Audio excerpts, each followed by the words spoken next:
Hey, I'm not sure if I'm going to be posting this or just talking to myself, but I was doing some thinking right now. I'm reading a book by Harriet Lerner. It's called The Dance of Anger, and it's pretty fantastic. I've read her other dances books, Dance of Connection, The Dance of Intimacy. I think those are the two that I've read. I might have read a third, but I'm reading this as well, and it's going really well. I'm so much in here that's just incredible. Everyone needs to read these books, but what I'm thinking about right now is she's talking about. Um, Actually, I'll just read this passage that I'm just underlining here. But when one individual in a family begins to behave in a new way that does not conform to the old family scripts, anxiety skyrockets, and before long, everyone is trying to reinstate the old familial patterns. I'm thinking a lot about my family, our family dynamic. We just had our Thanksgiving time together in New York. It went really well. I love my family. They're awesome. But there's also, things that I'm sure all of us, all five of us, would change if we could. And I was thinking about it, and something that's fearful for my brother and I, and I think a lot of my generation, you guys all understand this, is that the fear that our parents wouldn't love us if we didn't believe something they believed. It could be religious, it could be political, it could just be the way that life is, or something like that.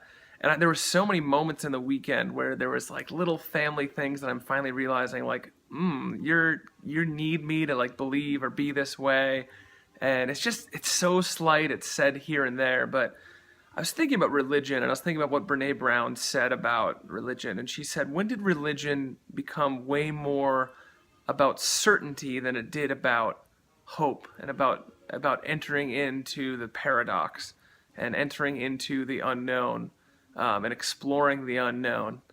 And why did religion become the need to make certainty out of that versus the ability to live with that, ability to live with the paradox, not the ability to make certain the paradox, but the ability to live with it?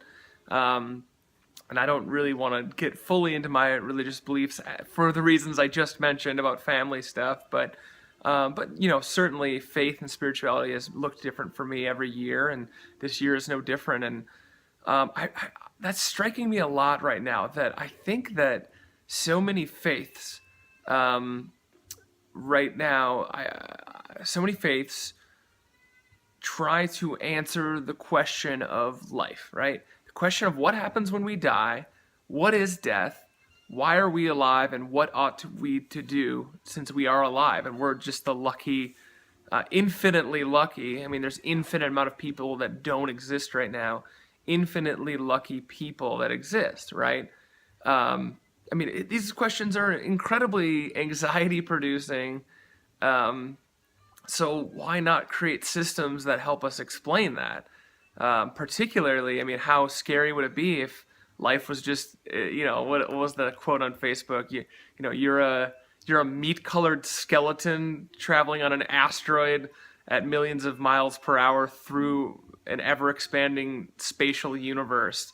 Fear nothing, or something like that, which I think is just wonderful. But I get it. Like, when I think about the major three religions and all of their variants and offshoots and everything, they're trying to answer those questions.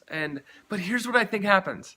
Here's what I'm going to argue happens. I think that when you begin to answer the questions of, like, how should we live? What's the right way to be?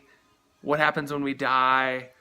How do we, achieve the right things that happen after we die? We shift the anxiety from the incredible hugeness of those questions into the dogmas that answer them. Okay? So does that make sense to you? So I'm going to make up a religion right now. It's called spaghettiism, because I know there's a giant spaghetti monster religion, Pastafarianism. But if the great Pastafarian, spaghetti monster in the sky says, well, everyone needs to, chop down 3 trees and eat 3 peanut butter sandwiches and, have 3 dogs as a pet in your life.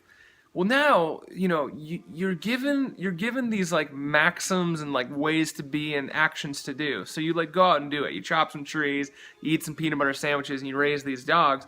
But now all of my anxiety, it's like, okay, well, now that I know that this is the one true way, Pastafarianism, well, now there's all this anxiety about like, well, am I raising my dogs correctly? Like, can I chop it down with a chainsaw, or does it need to be like with a toothbrush? Like, does there needs to be some sort of penance or like Puritan work ethic going on here? So, just kind of a thought here. I don't know. What do you guys think? Like, I don't think my argument essentially is that I don't think anxiety is reduced. I really don't. I think I'm gonna be honest.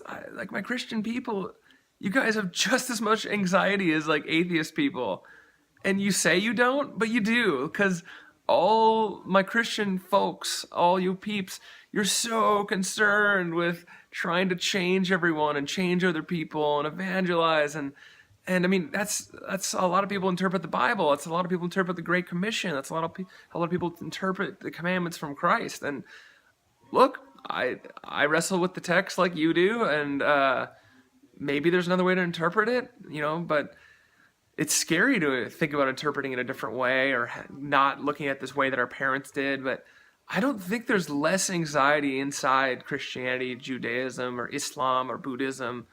I think that some religions offer practices that reduce anxiety. I think prayer and meditation reduce anxiety.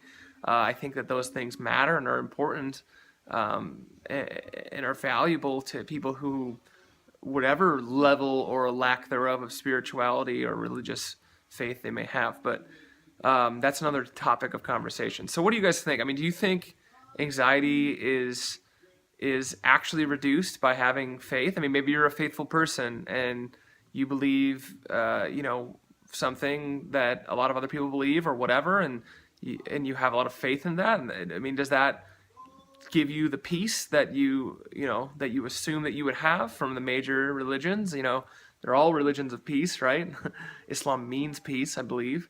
And or do you actually, if you're able to take a healthy self-reflective view, do you realize that maybe there is a lot of anxiety in sort of like keeping the commandments, or like making other people look like you so you're justified in your beliefs, or even just trying to find people who have the interpretation that you have? I was hanging out with a bunch of Christians in New York, or people that were ostensibly Christian or related to my Christian community. We were all just getting really drunk in New York, and it was a blast. I had a lot of fun.